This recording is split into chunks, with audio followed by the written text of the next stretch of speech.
For a patient who has undergone below-the-knee amputation surgery, being fitted with a prosthesis represents a sense of renewed independence. With the help of a rehab specialist, patients like the one depicted here, let's call him Steve, are quickly able to walk, run, bike, play sports, and participate in any number of recreational activities. As important as the prostheses are for helping patients return to a normal and productive life, they aren't without their drawbacks. The socket is the section of the prosthesis that is made of carbon fiber and houses the patient's limb.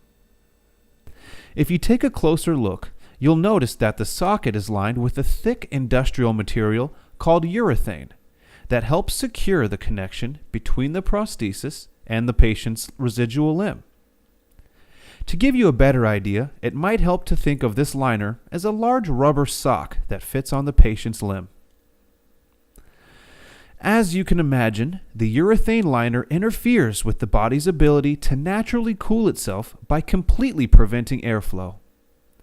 This results in a significant amount of heat being trapped inside the socket, which causes the residual limb to sweat profusely.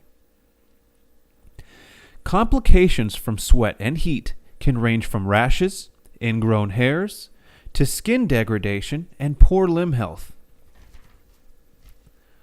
Once sweat accumulates, it can also compromise the fit of the prosthesis and cause the residual limb to move around ever so slightly within the liner and socket, resulting in friction blisters or painful skin ulcers. These injuries lead to infections, swelling, the inability for the patient to use the prosthesis, and in extreme cases, even re-amputation. Complications are more common and potentially life-threatening in diabetic patients. To solve the problem associated with trapped heat and sweat, Leto Solutions introduces the Aquilonix prosthetic cooling system. The Aquilonix prosthetic cooling system is lightweight, registering in at under 2 pounds, and is easily built into the artificial leg by the patient's prosthetist.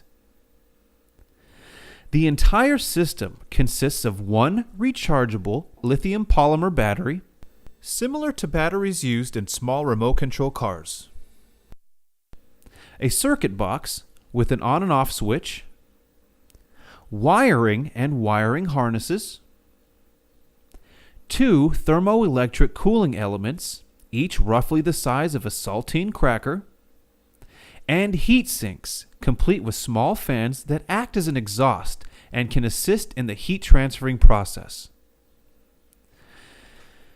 Now let's take another look at Steve's leg after his prosthesis has been equipped with the Aquilonix prosthetic cooling system, so you can see how it works for yourself. As Steve initiates regular activity, his residual limb will once again begin to generate heat that will be trapped in the socket, and sweat will start to build up in his liner. Once the temperature of the residual limb is high enough to become uncomfortable, Steve simply flips the on switch, activating the Aquilonix system. The battery sends an electric current to the thermoelectric cooling elements and initiates the Peltier effect that cools one side of the element and transfers heat away from Steve's residual limb.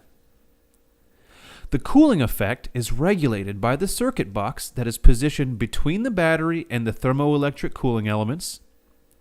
This circuit box ensures the thermoelectric coolers don't get too cold. Once the temperature of the limb returns to a comfortable level below the sweat threshold, Steve simply flips the switch to the off position. As you can see, the Aquilonix prosthetic cooling system is a transformative technology. Where our competitors merely attempt to soak up the sweat, the Aquilonix system targets the heart of the problem and lowers limb temperature and virtually eliminates perspiration. At Leto Solutions, we work to ensure that our customers never have to sacrifice independence to achieve comfort. By introducing the Aquilonix system, we're making huge strides towards keeping patients productive, happy, and improving their overall quality of life.